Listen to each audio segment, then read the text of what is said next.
Bom dia, alunos. Hoje estudamos o início do nosso conteúdo, Física e suas áreas. Eu sou o professor João Vitor. Sejam todos bem-vindos a mais uma aula. Primeiro, gostaria de comentar um pouco sobre a história da física.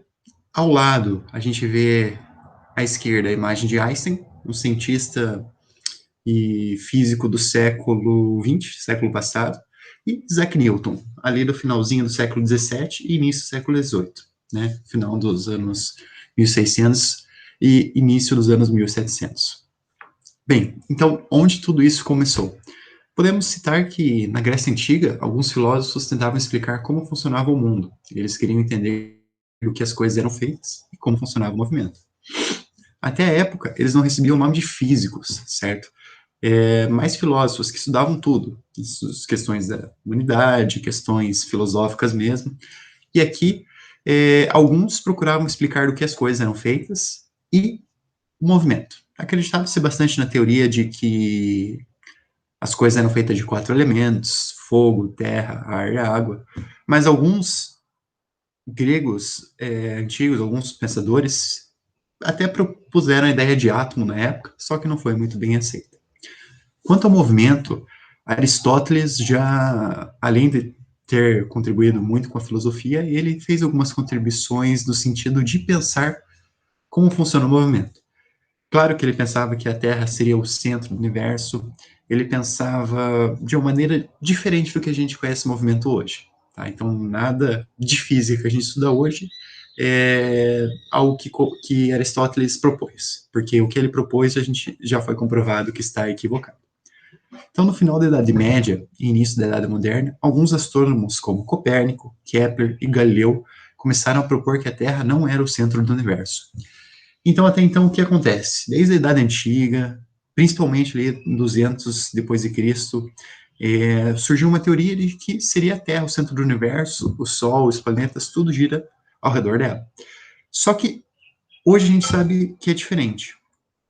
E os primeiros astrônomos que começaram a estudar isso foram Copérnico, principalmente Copérnico, ele propôs que o Sol seria o centro e a Terra que gira em torno do Sol, e esse modelo foi sendo melhorado por Kepler e Galileu. Tá? Não foi uma mudança gradual que as pessoas deixaram de acreditar que a Terra era o centro do universo. Aliás, não foi uma mudança instantânea, foi gradual, com o tempo que ela aconteceu.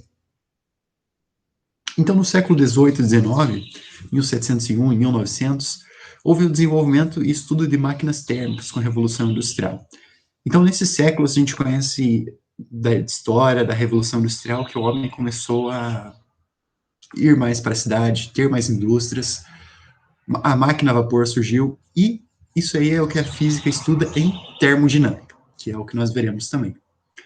Também, mais precisamente, mais no final do século XIX, ali por 1890, quase 1900, houve avanços no estudo de fenômenos eletromagnéticos, criação da lâmpada e uso da energia elétrica para iluminação. Então, nessa época, né, mais ou menos dos anos 1880 para frente, Nikola Tesla foi um grande nome do eletromagnetismo, é, Thomas Edison e mais um estudioso, um cientista da época, elaboraram a lâmpada, a primeira lâmpada que hoje a gente conhece por lâmpada incandescente, que já não é tão mais usada. Então, a física nessa parte de energia elétrica também é estudada. E energia elétrica, ela é conhecida desde os anos 1700, só que o homem, naquela época, não sabia muito bem como dominar. Ao longo dos anos que ele conseguiu estudar, se avançar e desenvolver. Então, o século XX em diante, a partir de 1900, foi o início do desenvolvimento das tecnologias que vemos nos dias de hoje. Então, celular, computador, televisão, várias dessas tecnologias surgiram a partir dos anos 1900, graças ao avanço da física, ao avanço das ciências de maneira geral, e com algumas áreas que a gente vai ver daqui a pouquinho. Bem, a gente vai iniciar o nosso estudo de mecânica estudando movimento. O que seria o estudo do movimento? Seria um estudo desde o movimento de um jogador chutando uma bola até movimentos de planetas e estrelas. Então é algo bem abrangente, tá bom? Por exemplo, o movimento de um carro, de um ônibus, se a gente está parado, se está movimentando, se algo está em repouso ou está em movimento, tudo isso é estudado pela mecânica. Em segundo lugar, vem a termologia. A termologia estuda o calor. Ela procura explicar o que é o calor, relacionar com temperatura e o que acontece quando corpos esquentam ou esfriam. Então, ali a gente tem uma imagem de um termômetro e de uma água fervendo no fogão. A gente vai estudar um pouco sobre o que é calor, como relacionar com temperaturas e o que um significa, o que o outro significa bem certinho. Óptica.